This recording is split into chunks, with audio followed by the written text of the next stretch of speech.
Oke, teman-teman, so sorry banget ya tadi internetnya tiba-tiba tidak menyadarkan diri, akhirnya putus ya tengah-tengah ya teman-teman ya. Ya, sorry banget ya. Emang kalau masalah online jadi kayak begini ya. Oke, teman-teman, apakah kalian semua sudah siap buat mendengarin firman Tuhan? Ya, kalau udah siap mendengarkan firman Tuhan, gue mau lihat teman-teman reaksinya adalah teman-teman on mic sekarang. Biar kita bisa fokus nih Berisik. buat Siap, siap. Siap, siap. Wow, wow. Siap. teman-teman On, bareng on. untuk kita bisa nonton, bukan nonton, biar kita bisa mendengarkan firman Tuhan dengan baik dan kita bisa fokus. Oke, saya persilakan buat pembicara kita hari ini, Kakak Fanda, untuk menyampaikan firman Tuhan. Thank you, Mon. Boleh share screen-nya. Oke. Halo, teman-teman. Halo. Yeay, thank you responnya, Felix. Oke. Nonton? Hai. Sip. Gimana? Oke. Oke. Siapa yang udah ibadah di minggu lalu? Yang udah minimal tahu pembicaranya siapa? Sekalipun mungkin kalau ditanya nggak inget gitu ya share apa. Tapi siapa yang udah ibadah? Tahu nggak pembicaranya siapa? Boleh dong di chat. Siapa ayo pembicara kita di minggu lalu? Wah, nggak ada yang jawab. Kak Afrita. Oh ya, mantap. Iya, katanya suruh chat. Yes. Oke, teman-teman, masih dalam tema tahun ini, kita mau bahas tentang Heaven at Home ya. Kalau teman-teman menyimak gitu, kita udah ibadah 3 kali di tahun ini yang keempat. Yang pertama kita gabung sama umum. Ini ada siapa nih yang bersuara? Oke, dan 2 bulan pertama kita lagi belajar tentang selama setahun, kita akan belajar tentang doa Bapa kami, dan 2 bulan pertama kita belajar tentang Bapa kami yang ada di sorga, dikuduskanlah namamu, gitu ya. Tema 2 bulanan kita di Abba Love Palom, kita akan bahas banyak tentang hidup dalam hadiratnya. Nyanya hadirat Tuhan ya, maksudnya huruf besar. Gitu. Nah, hari ini aku mau share tentang hidup dalam hadirat Tuhan, bicara tentang keintiman, gitu ya. Bicara tentang bagaimana kita terus-menerus. Kalau di tahun lalu kita pakai bahasanya koram deo, hidup di hadapan Tuhan gitu. Kita mau terus bangun nih keintiman. Jadi 2020 udah lewat, 2021 bukan berarti kita udah lulus gitu ya. Udah nggak perlu lagi koram deo, nggak perlu lagi intim sama Tuhan. No, teman-teman. Justru di tahun ini kita mau belajar lebih dalam tentang keintiman sama Tuhan. Nah, hari ini aku mau share tentang purpose driven intimacy gitu ya, sebuah keintiman dengan tujuan. Gitu. Nah, pertanyaannya teman-teman tahu nggak sih selama ini apa sih tujuan kita intim sama Tuhan? Apa sih tujuan kita tinggal di dalam hadirat Tuhan? Karena ini ibadahnya live, jadi aku akan menunjuk beberapa orang, gitu ya. Mungkin salah satu orang yang sering mengajak kita tinggal dalam hadirat Tuhan, aku minta Felix. Kira-kira Felix, apa sih tujuan kita tinggal di dalam hadirat Tuhan? Halo, thank you Kak Fanda, ditunjuk. Iya. Tujuannya ya tinggal dalam hadirat Tuhan.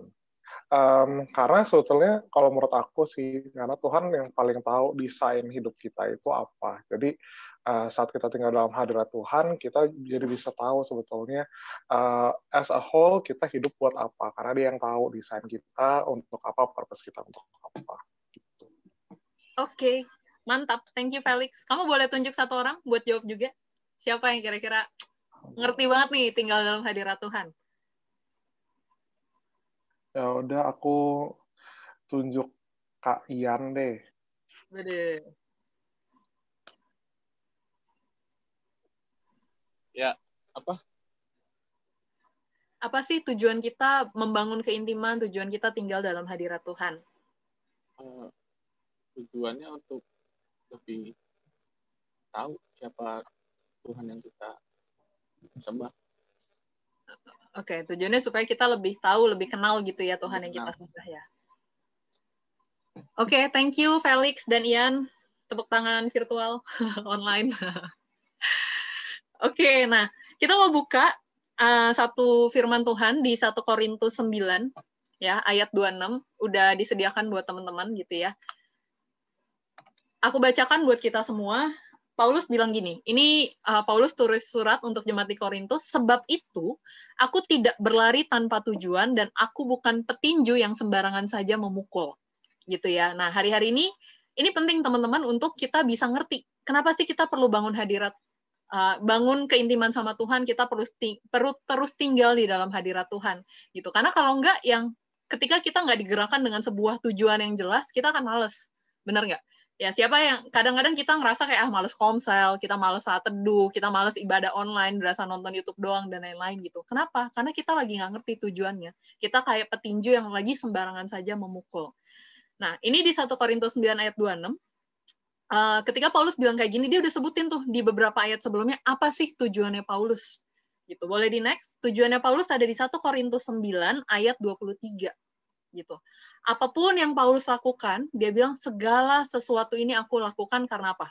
Yang di kuning itu, diwarnain kuning. Karena Injil, supaya aku mendapat bagian di dalamnya. Apa sih Kak maksudnya? Makin nggak nyambung nih. Kenapa aku bangun hidup dalam hadirat Tuhan, bangun keintiman? Aku lakukan karena Injil gitu ya. Nah, Kak Novita udah jelasin teman-teman di minggu lalu, bagus banget menurutku. Alasan kenapa kita perlu tinggal dalam hadirat Tuhan adalah karena Tuhan udah mengasihi kita. Kak Novita ada bahas ayat yang kita semua udah tahu, gitu. Yohanes 3 ayat 16, karena begitu besar kasih Allah akan dunia ini. Nah, Injil bicara soal apa, teman-teman? Mungkin kita lama ikut Tuhan, makin lama kita lupa, gitu. Pusat hidup kita itu harusnya Injil, gitu. Kita lupa bahwa Injil itu tentang apa? Tentang kabar baik. Kabar baik tentang apa? Bahwa Allah karena begitu besar kasih-Nya telah mengaruniakan anak yang tunggal. Supaya apa? Supaya kita yang percaya beroleh hidup yang kekal. Gitu. Nah, bicara soal Injil ini bukan bicara soal kenapa kita perlu intim sama Tuhan. Oh, karena kita perlu melakukan ini, melakukan itu. Enggak, teman-teman. Kenapa kita perlu intim sama Tuhan? Karena kita ngerti ada Allah yang begitu mengasihi kita. Allah yang sudah melakukan semuanya buat kita. That's why hidup kita itu ya kita lakukan karena Injil. Kita lakukan karena kita nggak lagi ngejar sesuatu yang ada di dunia. Kita ngejar sesuatu yang kekal, yaitu hidup yang kekal yang Tuhan udah berikan buat hidupnya kita. Nah, pertanyaannya, hari-hari ini, masih nggak sih kita hidup di dalam kekekalan? Kita hidup, gaya hidup kita itu gaya hidup kerajaan Allah, gaya hidup yang kekal. Gaya hidup kita, gaya hidup yang Injil. Atau kita udah terlalu banyak distraksi nih hari-hari ini. Gitu. Terlalu banyak hal-hal yang mengalihkan kita dari Injil gitu ya. Jadi ya yang jadi apa yang kita renungkan adalah rasa malas kita, perasaan-perasaan kita, hal-hal yang lagi kita alamin gitu. Nah, hari ini teman-teman kita lanjutkan bacanya di 1 Korintus 9 ayat selanjutnya ayat 24. Paulus bilang gini, tidak tahukah kamu bahwa dalam gelanggang pertandingan semua peserta turut berlari, tetapi bahwa hanya satu orang saja yang mendapat hadiah, karena itu larilah begitu rupa sehingga kamu memperolehnya. Nah, kita lupa teman-teman bahwa hidup kita ini tuh kayak pertandingan. Gitu ya. Pertandingan untuk apa? Ujungnya adalah Injil, teman-teman. Ujungnya adalah bagaimana kita bisa semakin kenal kasih Tuhan. Tadi jawabannya Felix dan Ian. Tapi juga nggak cuma berhenti sampai situ. Bagaimana orang lain juga bisa kenal kasihnya Tuhan. Gitu. Dan hidup kita ini pertandingan setiap hari. Terutama pertandingan yang paling nyata ya di rumah ya, teman-teman ya. Sama orang tua, sama saudara kita gitu. Begitu nyata gitu pertandingan yang ada. Gitu. Di ayat 25-nya dibilang gini, tiap-tiap orang yang turut mengambil bagian dalam pertandingan, dibilang menguasai dirinya dalam segala hal. Mereka berbuat demikian untuk memperoleh suatu mahkota yang fana, tetapi kita untuk memperoleh suatu mahkota yang abadi. Gitu. Ya banyak orang bertanding gitu ya, bilangnya bekerja buat Tuhan, gitu ya. Melayani buat Tuhan. Melakukan segala sesuatu, melakukan buat Tuhan. Tapi apakah sungguh-sungguh kita sedang mengejar sesuatu yang abadi, sesuatu yang kekal? Atau hari-hari ini justru banyak hal yang sementara yang kita prioritaskan dan kita mengorbankan hal-hal yang kekal. Kita mengorbankan hal-hal yang lebih abadi. Contoh, udah lagi WFH gitu ya, harusnya kita lebih banyak waktu untuk di rumah, kita lebih punya banyak waktu untuk bisa bersekutu sama Tuhan. Yang terjadi adalah kita makin gila-gilaan bekerja gitu ya, atau kayak ya udah capek bekerja nih, akhirnya jadi nggak ada energi buat komsel, nggak ada energi buat ini, nggak ada energi buat itu gitu. Nah, kita mau cek teman-teman hari-hari ini masih nggak sih kita ngerti gitu, kita tuh perlu intim sama Tuhan, ada tujuannya. Kita sedang mengejar sesuatu yang kekal gitu. Kita nggak sedang mengejar sesuatu yang fana, tapi kita sedang mengejar sesuatu yang abadi, yang kekal. Paulus kasih saran praktis, gimana sih caranya kita hidup dalam hadirat Tuhan, mengejar sesuatu yang abadi, mengejar Injil. Itu ada di 1 Korintus 9 ayat 27. Dibilang gini, tetapi aku melatih tubuhku dan menguasainya seluruhnya, supaya sesudah memberitakan Injil kepada orang lain, jangan aku sendiri ditolak. Gitu ya. Tadi balik lagi, Paulus bilang tujuannya adalah supaya ya kita memberitakan Injil gitu. Kita mengenal kasih Bapa dan orang lain juga bisa mengenal kasih Bapa lewat hidup kita. Tapi gimana caranya? Kita perlu melatih. Ya, coba bilang buat diri sendiri karena nggak bisa bilang buat kiri kanannya, melatih. Ya, kita mau melatih tubuh kita dan menguasai seluruhnya supaya Injil itu bisa diberitakan dan jangan aku sendiri ditolak gitu. Nah, hari-hari ini coba teman-teman reflect. Apa sih yang jadi motivasi kita ketika kita bangun keintiman sama Tuhan? Apakah supaya hidup kita diberkati? Apakah supaya supaya lebih lancar lah, lebih dapat hikmat menjalani hari ini gitu. Nah, teman-teman, lebih dari sekedar diberkati, pertolongan tangan Tuhan dan lain-lain. Kita tuh sedang mengejar hati Tuhan yang jauh lebih dari itu gitu. Kita mengejar bagaimana kita dalam segala situasi kita tuh latihan untuk kita semakin kenal kasih Tuhan dan kita melatih diri kita supaya orang lain di sekitar kita juga semakin mengenal Injil, mengenal kasih Tuhan buat hidupnya kita. Gitu. Nah, kayak dia ada bagian teman-teman soal latihan, gitu ya, latihan keintiman, ada 3 jenis keintiman. Yang pertama, keintiman reaktif, yang kedua, keintiman proaktif, yang ketiga, keintiman otomatis. Gitu. Aku kasih gambar kalau sebelum latihan gitu ya, bentuknya kayak Shrek gitu, habis latihan langsung berotot, muskular, kayak Hulk gitu ya. Nah, sama teman-teman, ini kalau latihan fisik, mungkin kita bisa lihat gitu ya, tapi kita pun secara roh, kita perlu terus melatih gitu. Kita perlu terus melatih keintiman-keintiman kita, mulai dari yang reaktif, proaktif, dan sampai kita ngalamin yang namanya keintiman otomatis. Nggak ada yang tiba-tiba, teman-teman. Saya belajar Coram Deo ini di tahun lalu gitu ya, pas kayak di bagian tentang Coram Deo. Sejujurnya buat saya itu susah banget gitu, karena kita tuh terlalu banyak hal yang kita lakukan karena kebiasaan gitu ya, apalagi teman-teman yang mungkin bekerja atau sekolah gitu. Nggak tahu teman-teman ngerasain atau enggak, saya tuh pernah gitu di masa-masa kayak, oh ya, saya perlu ingat, saya tuh melakukan segala sesuatu di hadirat Tuhan, gitu. Tiba-tiba pas saya lagi mau praktek itu, berminggu-minggu, bahkan mungkin 1,5 bulan, yang terjadi adalah ketika saya udah menjalani hari gitu ya, terus bekerja, mulai kerja kan saya jam 10 ke jam 6 gitu ya. Jam 10 asik, kerja gitu. Terus tiba-tiba di jam 6. Loh, kok udah jam 6 aja? Lupa, hari ini belum Coram Deo gitu. Hari ini belum ingat ada hadirat Tuhan gitu. Ketika bekerja, lupa. Tiba-tiba kayak udah terlalu asik dengan kesibukan dan lupa. Nah, setelah 1,5 bulan, saya terus-menerus belajar untuk, oh ya, saya perlu terus ingat nih, ada hadirat Tuhan, ada hadirat Tuhan, ada hadirat Tuhan gitu. Dan lakuinnya bersama-sama, di komsel, di penemanan, di kompak, di peer kita gitu ya. Nah, baru mulai terbentuk. Nah, ini butuh latihan. Ini nggak instan, teman-teman. Jadi kalau teman-teman yang ngerasa kayak, aduh, dari kemarin Coram Deo nggak ngalamin apa-apa. Nah, nggak apa-apa. Kita perlu terus melatih. Kita perlu terus latihan. Untuk kita terus membangun kesadaran itu, gitu ya. Nah, aku mau bahas yang pertama, keintiman reaktif. Ya, keintiman yang reaktif. Keintiman reaktif itu artinya apa? Reaktif artinya kita bereaksi. Bereaksi terhadap sesuatu. Gitu. Nah, kalau teman-teman latihan fisik, latihan tubuh, kita tuh latihannya di gym. Bener nggak?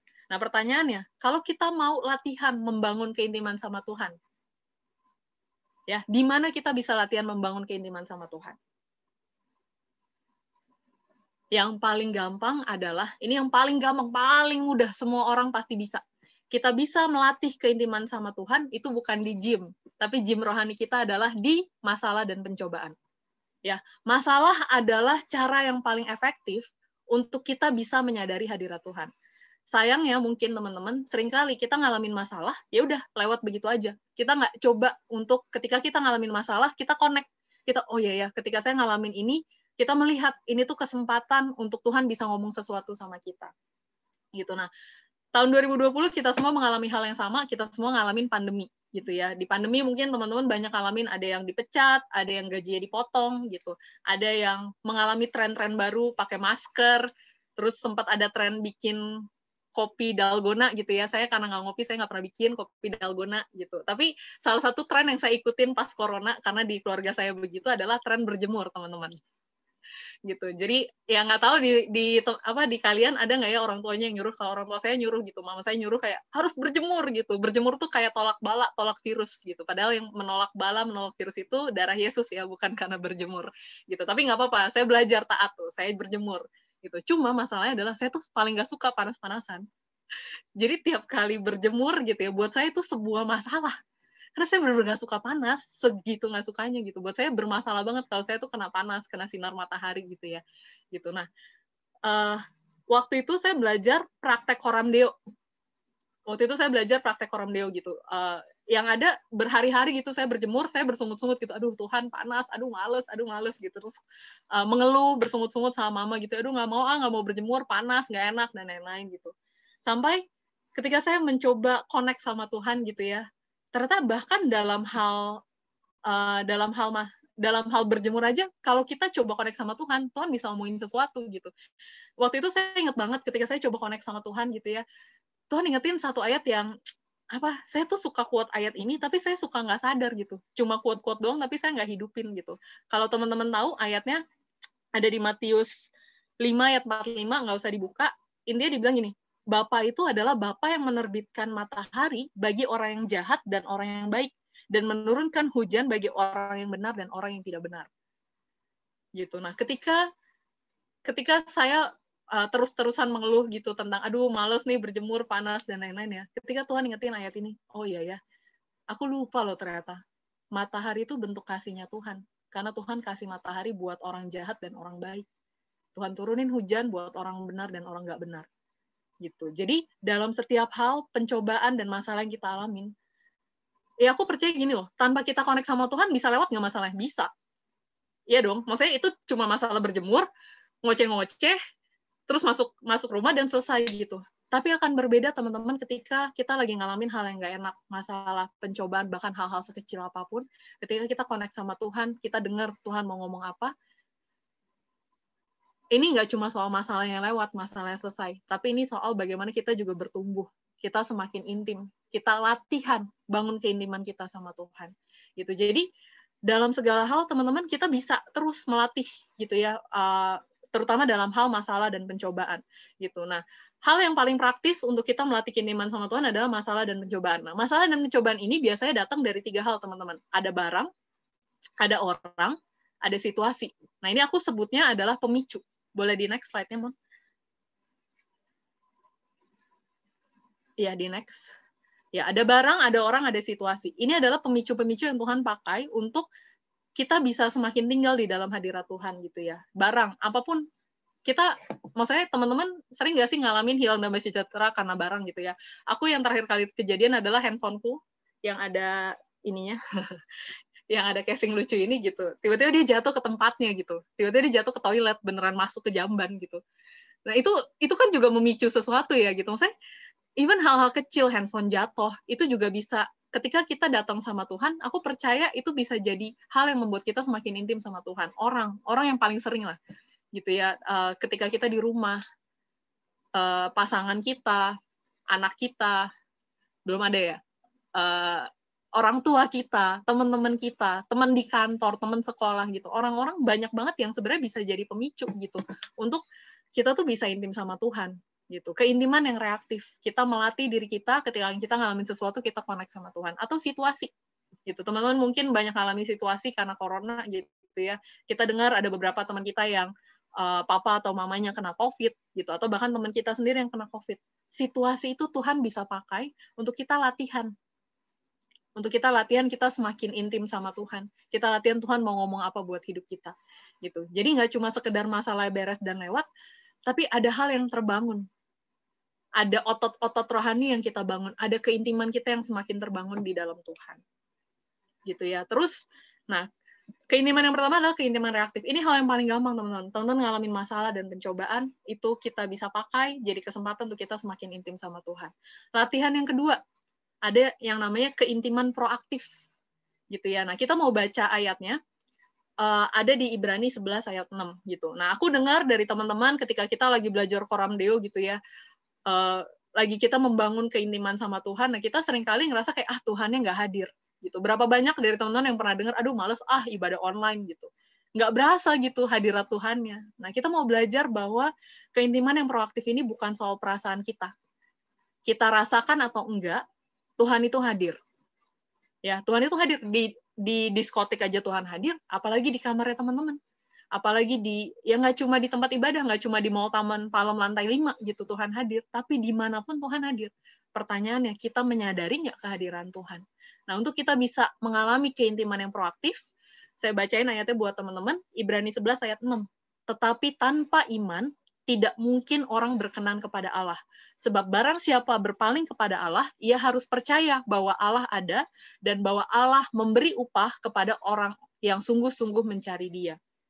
Gitu. Nah, buat teman-teman yang ngerasa kayak, aduh susah banget ya praktek Coram Deo, hadirat Tuhan yang nggak berasa, teman-teman komsel berasa cuma nonton layar, ibadah juga cuma nonton YouTube gitu. Nah, teman-teman, tanpa iman nggak mungkin orang berkenan kepada Allah.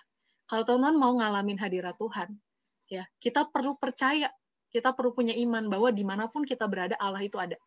Ya, kalau tadi saya cerita di bawah sengatan matahari, itu ada Tuhan, ada kasihnya Tuhan gitu. Apalagi ketika kita ibadah, ketika kita komsel. Dan kuncinya di sini teman-teman, Allah memberi upah kepada orang yang sungguh-sungguh mencari Dia. Saya percaya siapa yang haus dia bakal dipuaskan. Siapa yang lapar dia akan dikenyangkan. Gitu. Karena orang yang sungguh-sungguh mencari hadirat Tuhan, kita akan ngalamin teman-teman keintiman itu. Gitu. Nah, gimana sih cara kita praktek keintiman proaktif? Ini keintiman yang bukan karena trigger, bukan karena ada masalah, ada pencobaan gitu ya, tapi keintiman yang kita alami dengan sengaja. Jadi di sini kita butuh kesengajaan, kita butuh sungguh-sungguh cari hadirat Tuhan. Nah, kita sebenarnya teman-teman dari leader-leader yang ada di Pro, kita udah fasilitasi banyak hal untuk teman-teman bisa nih membangun keintiman yang proaktif gitu ya. Ada beberapa kebiasaan yang kita mau bangun gitu. Pertama, kita bisa lewat komsel atau penemanan. Nah, hari-hari ini teman-teman masih nggak ikutan komsel? Kalau masih nggak ngalamin hadirat Tuhan, masih nggak latihan, ya kita latihan, kita nggak cuma datang komsel. Thank you buat teman-teman yang udah setia datang komsel, tapi lebih dari sekedar datang komsel. Kenapa kita datang komsel? Karena kita punya tujuan. Kita mau makin kenal kasih Tuhan, dan kita mau orang lain di komsel kita ngalamin kasih Tuhan lewat kita. Ada Injil yang lagi kita perjuangkan. Gitu. Terus yang lain, kita bisa lewat ibadah online. Memang teman-teman mungkin kesannya kita kayak nonton YouTube, atau kita kayak Zoom, terus banyak yang bilang, aduh udah jenuh, Zoom itu udah image-nya tuh kayak kerjaan gitu. Kayaknya kalau udah buka Zoom tuh, ya ini meeting kerjaan gitu. Nah teman-teman, bahkan di tengah-tengah kerjaan ya, kita bisa loh ngalamin Tuhan kayak kita lagi ibadah. Gitu. Jangan kebalik teman-teman, jangan jadi males Zoom buat ibadah, atau buka YouTube buat ibadah, karena ngerasanya kayak nonton YouTube. Sebaliknya, harus ya ketika kita nonton YouTube, apapun itu, ketika kita kerja apapun itu, kita tuh sedang beribadah. Kita sedang melatih secara proaktif, kita beribadah di hadapan Tuhan. Dan mau mengajak teman-teman, ini pesan sponsor ya, untuk kita punya doa pagi, teman-teman, di khusus Sparkling gitu ya. Kita ada doa pagi setiap hari Senin dan Kamis jam 5. Kalau teman-teman ngerti, sekali lagi, kenapa kita perlu doa pagi? Yang nggak lain, nggak bukan kita bangun keintiman sama Tuhan. Harus nggak lewat doa pagi? Nggak harus. Teman-teman bisa bangun keintiman lewat banyak hal. Gitu. Tapi pertanyaannya, mau nggak kita latihan? Gitu ya, mau nggak kita latihan, kita doa pagi, doa puasa. Ya teman-teman, sekarang kita Abaloh Palem lagi bersama-sama, kita punya kegerakan korporat untuk kita doa puasa sampai tanggal 11 Februari. Gitu. Kita melatih tubuh kita. Gitu ya. Ada yang puasa mungkin cuma nahan lapar doang gitu. Nah, tapi ya teman-teman belajar gitu, menemukan tujuan puasa apa sih? Apakah itu membuat teman-teman semakin ngerti kasih Tuhan? Apakah orang-orang di sekitar teman-teman makin ngerti kasih Tuhan? Injil diberitakan lewat kita doa puasa. Kemudian apalagi lewat saat teduh. Nah, ini kita secara proaktif kita bangun. Gitu ya. Dulu aku ingat banget pas diajarin gitu ya. Kita tuh perlu saat teduh pagi-pagi benar. Kita meneladani Yesus gitu. Waktu itu aku men-challenge gini. Aku bertanya gitu, kenapa saat teduh harus pagi-pagi? Gitu. Kenapa saat teduh harus pagi-pagi gitu? Terus kemarin sama Glenny sama Tere kita coba merenungkan gitu ya. Maksudnya pas lagi call gitu. Aku baru sadar sih. Kenapa sih kita perlu saat teduh pagi-pagi gitu? Kalau dulu malah aku challenge gini, kenapa saat teduh cuma pagi? Bukan kita harus saat teduh pagi, siang, sore, malam gitu ya. Kenapa harus cuma pagi doang gitu kan? Nah, tapi kenapa sih kita perlu saat teduh pagi-pagi? Karena kalau kita lihat gitu ya, anak-anak muda itu on-nya biasa malam-malam, bener ya? Gitu. Nah, aku belajar bahwa ketika aku merenungkan kenapa aku perlu saat teduh pagi, kenapa nggak saat teduh malam? Karena ketika malam hari, aku bisa pakai waktu aku untuk bangun hubungan sama orang-orang. Bisa ngobrol sama teman-teman konsel, bisa follow up anak-anak bina, atau gangguin pembina kita gitu. Ada banyak hal kita bisa lakukan di malam hari gitu. Nah, buat aku, sebenarnya nggak masalah saat teduh pagi atau saat teduh malam. Tapi pertanyaan mana yang membuat kita semakin bisa gitu menyatakan Injil itu gitu. Ketika kalau kita perlu bangun lebih pagi untuk saat teduh supaya malam kita bisa pakai buat bangun hubungan sama orang, why not? Ada kebersediaan untuk kita berubah. Kebersediaan untuk kita ya melakukan saat teduh itu gitu. Dan teman-teman kita juga udah provide buat teman-teman kita saat teduh, ada bahan saat teduh yang kita bagikan sebulan 2 kali gitu di konsel-konsel udah kita bagikan. Yuk kita mau sama-sama belajar nih supaya align apa yang kita lagi pelajarin tentang hidup dalam hadirat Tuhan, heaven at home. Nah, bahan saat teduh juga udah disediakan. Seberapa banyak teman-teman yang saat teduh dari bahan yang udah disediakan? Kalau belum, teman-teman ya, aku mengajak yuk kita mau coba latihan proactively kita saat teduh dari bahan yang memang sudah disediakan. Terakhir, teman-teman, ini bagaimana kita membangun dengan proaktif. Kita mau lakukan kegerakan bareng-bareng, yaitu kita mau menulis jurnal. Gitu ya, mungkin di konsel teman-teman udah dibahas gitu. Cuma di sini aku secara singkat, buat aku pribadi, semalam aku tidur lumayan malam karena aku nulis jurnal. Gitu ya, aku mulai membiasakan nulis jurnal. Kenapa sih? Harus gak nulis jurnal? Nggak harus, teman-teman. Tapi sekali lagi, ini kita sedang berlatih. Kita melatih diri kita. Gitu. Aku sendiri ngalamin gitu ya. Ketika aku nggak nulis jurnal, dapat gak pewahyuan? Dapat gak ketika baca firman Tuhan, dapetin sesuatu nggak dapetin?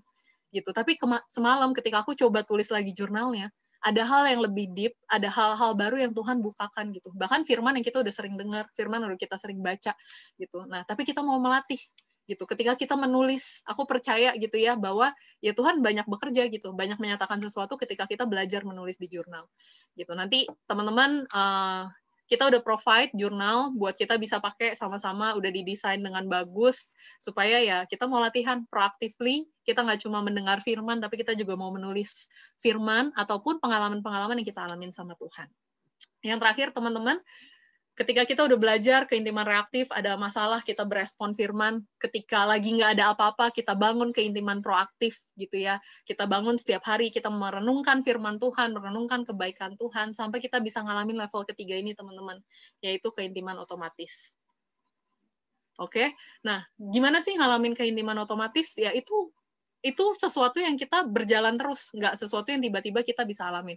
Mungkin aku kesaksian sedikit juga, terakhir, aku ngalamin gitu ya satu kejadian yang bikin aku ngalamin dari keintiman reaktif, proaktif, sampai otomatis gitu. Nah ini sesederhana ketika aku bekerja gitu. Kalau tadi aku cerita di awal-awal aku belajar Coram Deo selama 1,5 bulan aku suka lupa gitu. Lagi kerja nggak inget Tuhan sama sekali. Kayak tiba-tiba udah serius banget. Kalau tonton lihat muka aku pasti mukanya super galak karena udah super serius gitu ya. Tapi sampai di satu titik gitu ya, aku kayak tiap pagi berdoa, Tuhan aku pengen nih mempersembahkan tubuhku dan lain-lain, tapi nggak kejadian tuh 1,5 bulan. Sampai di satu titik aku ngalamin ketika aku lagi meeting sama klien gitu, satu klien yang cukup gede di kantorku dan emang banyak maunya gitu, bener-bener banyak banget maunya. Tiap kali meeting request-nya nambah lagi sampai pusing malah aku gitu kan. Terus nah aku baru sadar gitu, maksudnya ternyata ada respon aku yang kayak gini. Ketika si klien ini ngomong, iya jadi kita punya masalah gini. Bisa loh aku di depan layar gitu ya, di Zoom, di Google Meet karena nggak pakai video gitu ya, aku bisa sangat munafik, aku bisa kayak, oh iya Pak, kalau kayak gitu digini-giniin aja, solusinya begini, begitu. Kayak nada-nada customer service gitu yang sangat ramah dan lain-lain gitu. Terus setelah selesai, karena kan emang kliennya banyak mau gitu ya, aku mute, aku pencet tombol mute. Abis aku pencet tombol mute, disitulah Vanda yang sesungguhnya keluar. Yang ada adalah, rese banget sih, nambah lagi, banyak mau banget sih gitu. Habis itu kliennya ngomong lagi gitu, aku unmute lagi, terus aku bilang, oh iya Pak, gini-gini aja, gitu-gitu. Jadi, apa ya, di saat itu ketika aku pencet lagi tombol mute, terus aku ngoceh-ngoceh lagi, aku baru sadar, oh iya ya, ada Tuhan di kamar aku. Gitu. Mungkin si kliennya nggak mendengar, gitu, tapi di kamar aku ada Tuhan. Ada Tuhan yang, ada hadirat Tuhan yang harus aku juga respect gitu, dan apa ya, di situ Tuhan tegur hati aku gitu, kayak setelah 1,5 bulan ngerasa, kayak kalau kerja nggak usah Coram Deo gitu. Ternyata ada respon-respon otomatis yang aku nggak sadar gitu. Dan maksudnya aku belajar ketika, apa sih firmannya gitu ya, secara keintiman proaktif ya aku perlu belajar bahwa apa firman yang Tuhan ingetin itu adalah yang ini loh, maksudnya apapun yang kamu lakukan kan seperti untuk Tuhan dan bukan untuk manusia. Gitu kan. Ya ternyata aku masih ngejar apa yang manusia lihat gitu. Dan di belakang tanpa ada orang yang tahu gitu. Ternyata di kamarku aku melakukan hal yang sangat munafik, hal yang sangat kalau aku sadar ada Tuhan, aku nggak akan lakukan hal itu. Kalau aku ada klienku aja di kamarku, aku pasti nggak berani gitu kan. Apalagi ada Tuhan. Harusnya aku jauh lebih takut, jauh lebih respect sama hadirat Tuhan. Gitu. Sehingga mulai terbentuk keintiman otomatis. Apa tuh keintiman otomatis? Sekarang tuh tiap kali aku klik tombol mute dan unmute, aku jadi sadar ada hadirat Tuhan. Gitu. Jadi kayak tiap kali aku mute, aku ingat ada Tuhan. Oh ya, aku nggak boleh macem-macem gitu. Nggak cuma apa yang keluar di mulutku, tapi aku juga menjaga apa yang ada di dalam hatiku.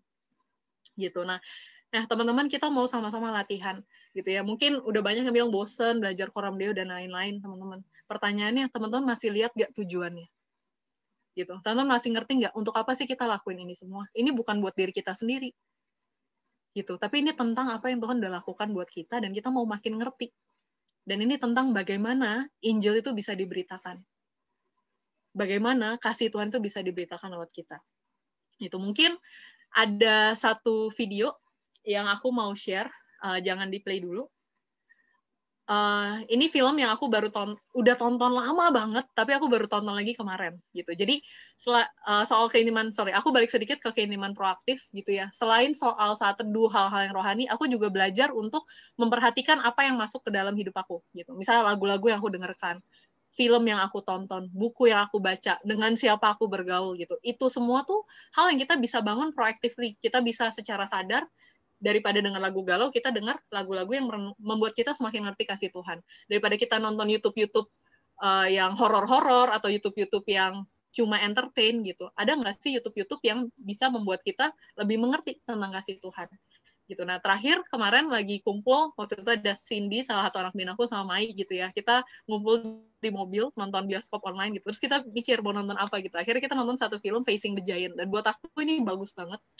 Bukan adegan yang, kalau teman-teman pernah nonton, bukan adegan yang ada orang rangkak dari ujung lapangan ke ujung lapangan, no, bukan adegan itu gitu. Tapi ini bagus banget karena si pelatihnya, ini kan ceritanya tentang olahraga football gitu ya, si pelatihnya ini lagi latihan untuk, dia lagi ngalamin banyak kegagalan, sampai akhirnya dia merubah tujuan hidup dia merubah tujuan dia melatih tim ini. Nah, kita mau saksikan sama-sama videonya.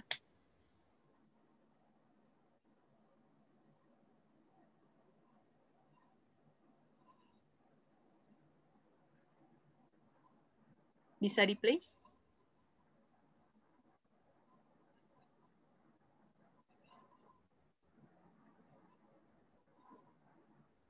No. North Metro.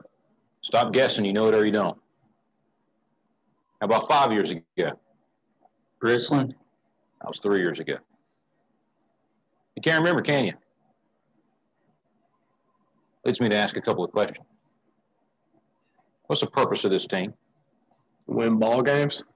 Then what? We get a trophy and people talk about us. Maybe, for a while. Then what? I don't know. Get a scholarship, play for college, and coach Little League. You getting at, Grant? You think we're just wasting our time? Our main goal is to win football games, then yes. You don't want us to win games. No. Not if that's our main goal. Winning football games is too small a thing to live for. And I love football as much as anybody. But even championship trophies will one day collect dust and be forgotten. It's just that so far all this has been about us. How we can look good. How we can get the glory. The more I read this book, the more I realize life's not about us. We're not here just to get money and die. The Bible says that God put us here for Him, to honor Him. Jesus said the most important thing you could do with your life is to love God with everything you are and love others as yourself. So if we win every game and we miss, we've done nothing. Football then means nothing. So I'm here to present you a new team philosophy. I think that football is just one of the tools we use to honor God. So you think God does care about football? I think He cares about your faith. He cares about where your heart is. If you can live your football field, then yes, God cares about football because he cares about you. He sent his son Jesus to die for us so we could live for him. That's why we're here. But see, it's not just on the football field. We've got to honor him in our relationships, in our respect for authority, in the classroom, and when you're at home alone surfing the internet.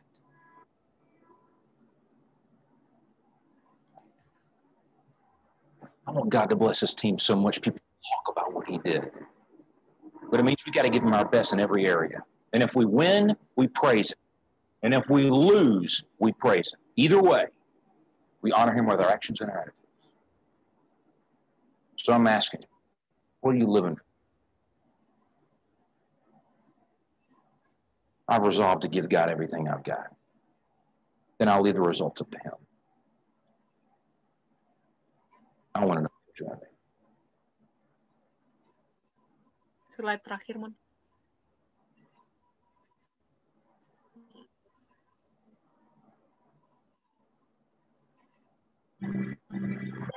$10 to the person who can tell me you won the state championship. Ya, teman-teman, quote dari si pelatihnya dia bilang gini, the more we read this book, the Bible, the more we realize that life is not about us. Semakin kita intim sama Tuhan.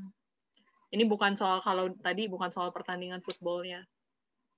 Buat kita, hidup kita tuh bukan cuma soal cari duit, bukan cuma soal cari pasangan hidup, bukan cuma soal mengejar mimpi, ambisi-ambisi kita, mau punya rumah, mau punya gaji yang besar, mau punya pasangan yang terbaik. Lebih dari sekedar itu, teman-teman.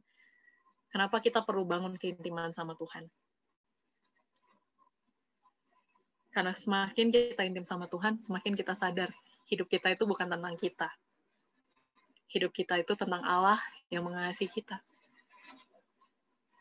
Hidup kita itu tentang bagaimana kita jadi kitab yang terbuka, kita jadi Injil buat orang lain. Kenapa sih Tuhan berkatin kita? Kenapa kita minta berkat Tuhan? Bukan supaya kita punya hidup yang lebih enak. Tapi kita diberkati Tuhan supaya orang lain bisa lihat Tuhan yang ada di balik semua berkat itu. Tuhan yang ada di balik semua keintiman kita. Keberhasilan kita, kepandaian kita, talenta yang Tuhan kasih, waktu yang Tuhan berikan.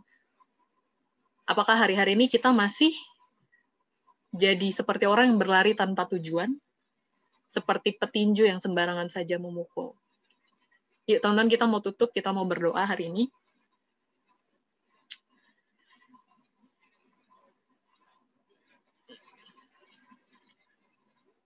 Tuhan, kami bersyukur buat hari ini. Kami tahu Tuhan bahwa bukan sebuah kebetulan kalau pemimpin kami mendapatkan bagaimana kami perlu sama-sama belajar heaven at home. Kami perlu sama-sama belajar bagaimana menghadirkan sorga di bumi. Kami tahu Tuhan, sorga bukan cuma bicara soal berkat yang melimpah buat hidup kami. Bukan cuma soal hal-hal yang lahiriah, hal-hal yang duniawi Tuhan. Tapi kami tahu bahwa lebih dari semua itu, hal yang jauh lebih penting adalah bagaimana kami boleh hidup di dalam Injilnya Tuhan. Kami boleh hidup dengan tujuan. Kami boleh hidup setiap keintiman yang kami lakukan. Kami mengerti ada satu tujuan yang sedang kami kejar. Kami nggak sedang kejar berkat Tuhan. Kami nggak sedang kejar hidup yang enak. Tapi kami sedang mengejar suatu tujuan yang mulia, sebuah tujuan yang kekal, panggilan Tuhan buat hidup kami. Untuk kami boleh mengerti apa artinya Yesus mati 2000 tahun yang lalu di kayu salib buat kami. Untuk kami boleh membawa Injil itu, kami membawa kabar kematian Yesus, kami membawa kasih-Nya Tuhan buat orang-orang di sekitar kami. Hari ini Tuhan, kami datang sama Tuhan. Kami minta ampun kalau mungkin kami terlalu fokus dengan apa yang kami kejar, mimpi-mimpi, ambisi kami, waktu kami banyak habiskan untuk menyenangkan daging kami, Tuhan. Kami tahu Tuhan tetap mengasihi kami sekalipun kami melakukan itu, tapi biar hari ini ajar setiap kami, Tuhan, kami boleh punya kerelaan untuk kami boleh melatih tubuh setiap kami. Kami boleh melatih setiap hari, kami boleh makin intim sama Tuhan. Berdoa Tuhan buat anak-anak-Mu ketika mereka ngalamin masalah, ngalamin pencobaan. Biar boleh ada keintiman sama Tuhan. Boleh ada Tuhan yang memproses, Tuhan yang memberikan pertumbuhan lewat setiap respon-respon yang ada. Baik itu karena barang, karena situasi, karena orang, karena keluarga kami, orang-orang di sekitar kami yang nyebelin, Ini bukan soal mereka, Tuhan. Kami tahu ini Tuhan sedang berperkara buat hidup kami. Dan kami mau latihan, Tuhan, lewat setiap masalah dan pencobaan yang ada. Dan hari kami juga berdoa, Tuhan, buat setiap anak-anak-Mu yang mungkin udah mulai lelah. Pandemi ini membuat banyak hal yang menjadi lumpuh. Mungkin kami jadi lebih senang sendirian di rumah. Hari ini kami berdoa, Tuhan. Kami mau kembali mengerti tujuan ini. Kami mau kembali bangun keintiman yang proaktif sama Tuhan. Kami mau kembali bangun kehidupan doa kami, kehidupan firman kami. Di kamar kami secara personal, maupun ketika kami sama-sama Tuhan komsel, ibadah bareng. Kami mau merelakan diri kami, Tuhan, untuk kami boleh kembali melatih diri kami. Dan kami merindukan boleh semakin banyak keintiman-keintiman otomatis yang kami boleh alamin lewat pengalaman demi pengalaman yang personal. Pengalaman kami bisa beda satu sama lain, Tuhan. Tapi Tuhan, kami tahu Engkau yang begitu personal buat hidup kami. Tuhan memproses kami dengan cara yang berbeda, dengan langkah yang berbeda. Kami tahu Tuhan begitu sabar. Kalau Tuhan tungguin Vanda 1,5 bulan sampai Vanda sadar ada kemunafikan ketika Vanda bekerja. Kami percaya Tuhan ini bukan soal waktunya, tapi kami merindukan semakin hari kami semakin sadar hadirat Tuhan. Dan ketika kami tinggal dalam hadirat Tuhan, telanjangi kami Tuhan. Buat hal-hal yang gak beres dalam hati kami, boleh semakin nampak, dan boleh ada kerelaan untuk kami berubah sesuai dengan firman Tuhan. Terima kasih Tuhan, kami bersyukur buat ibadah hari ini. Kami tahu kami hadir di sini juga karena kasih karunia Tuhan. Kami mau terus melatih diri kami untuk nggak menjauhi pertemuan-pertemuan ibadah. Juga buat kegerakan jurnal Tuhan yang akan kami lakukan bersama-sama. Tuhan, kami tahu males rasanya mencatat. Tapi kami mau latih daging kami yang males. Kami mau latih tubuh kami yang males itu. Kalau ini membuat kami semakin ngerti kasih Tuhan, berikan kami kerelaan. Berikan anak-anak mudamu kerelaan Tuhan. Terima kasih Bapak, tutup bungkus hidup setiap kami. Kami berdoa buat orang-orang yang sakit, orang-orang yang kami kasihi yang mungkin terkena sakit, terkena COVID. Hari ini kami bersepakat Tuhan di forum ini, 31 orang kami bersepakat untuk kami minta kesembuhan yang dari Tuhan di dalam nama Tuhan Yesus. Biar ada, selain kesembuhan Tuhan, biar ada hadirat Tuhan yang boleh dinyatakan, pemulihan, gak cuma fisik, tapi pemulihan hati, pemulihan respon juga boleh kami alami Tuhan. Terima kasih Bapak. Hari ini kami mau menutup ibadah ini. Pulanglah hari ini dengan membawa berkat dari Allah Bapa, cinta kasih dari Yesus Kristus, dan kuasa persekutuan dari Roh Kudus yang akan menyertai kita, memampukan kita untuk kita boleh semakin intim, semakin menyadari hadirat Tuhan dalam hari-harinya kita. Di dalam nama Tuhan Yesus, kami berdoa, kami mengucap syukur. Amin. Amin. Thank you Kakak Panda buat sharingnya ya. Jangan lupa teman-teman, kita mau ada 3 hal yang tadi ya. Ada reaktif, proaktif, dan otomatis. Oke. Nah, sebelumnya teman-teman ada pengumuman yang teman-teman perlu simak. Oke, thank you Sohendra. Ada beberapa pengumuman yang teman-teman simak. Seperti yang sudah Vanda bilang ya, kita akan ada sate bareng ya. Nanti ya, biasanya dia dalam satenya setengah bulan yang akan dikirim melalui ke grup komsel teman-teman ya. Kita akan menggunakan bahan itu untuk kita bisa sate bareng bersama, karena bahan satenya itu juga nanti akan sejalan dengan visi tahun 2021. Oke? Oke, selanjutnya kita akan ada online service, jadi kita akan ada ibadah Zoom bersama rutin teman-teman setiap 2 minggu sekali. Ya, jadi udah nggak ada lagi nih melakukan cuman akhir bulan ya, tapi sekarang kita sudah mau rutin setiap 2 minggu sekali bergantian dengan ibadah yang ada di rekaman yang ada di YouTube. Oke? Ya, jadi juga pastikan bahwa teman-teman hadir dan teman-teman komsel kalian juga diinfo bahwa setiap 2 minggu sekali. Oke, yang terakhir juga teman-teman tentang jurnal yang sudah teman-teman pesan. Ya, mungkin beberapa ada yang belum pesan. Teman-teman yang sudah pesan, nantikan kita akan ngejurnal bareng, ngejurnal bersama-sama. Ya, kita mau ngapain? Kita mau mencatat setiap apa yang kita dapatkan atau setiap apa yang kita alami bersama dengan Tuhan. Ya, dinantikan bukunya sedang diproduksi. Nanti untuk mendistribusikan bisa langsung menghubungi GA masing-masing. Oke? Apakah teman-teman tim Pro ada yang mau menambahkan? Kalau nggak ada, kita mau foto bareng nih teman-teman. Ya, kita mau foto bareng. Jadi diharapkan teman-teman on cam, teman-teman menyalakan kamera biar kita bisa foto bersama-sama.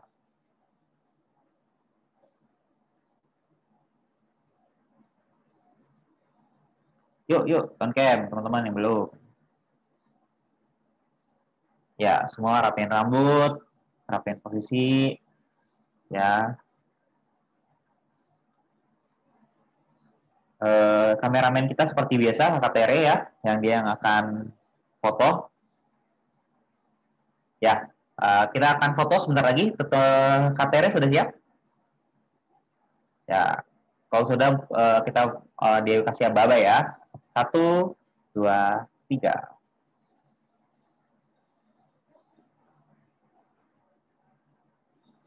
Sudah semua Kak Tere? Ada page 2 ya? Satu lagi, yang page kedua. Oke. Tetap senyum ya teman-teman, kita nggak ada yang tahu siapa yang page 2. 1, 2, 3. Oke, sudah? Oke, thank you. Kita mau breakout room teman-teman, jangan leave dulu ya, kita mau sharing-sharing nih, tadi dapetin apa. Oke teman-teman, sudah breakout room-nya sudah dibuka, teman-teman boleh langsung join sesuai dengan areanya masing-masing. Teman-teman yang Kakak Suhe boleh record-nya dimatiin.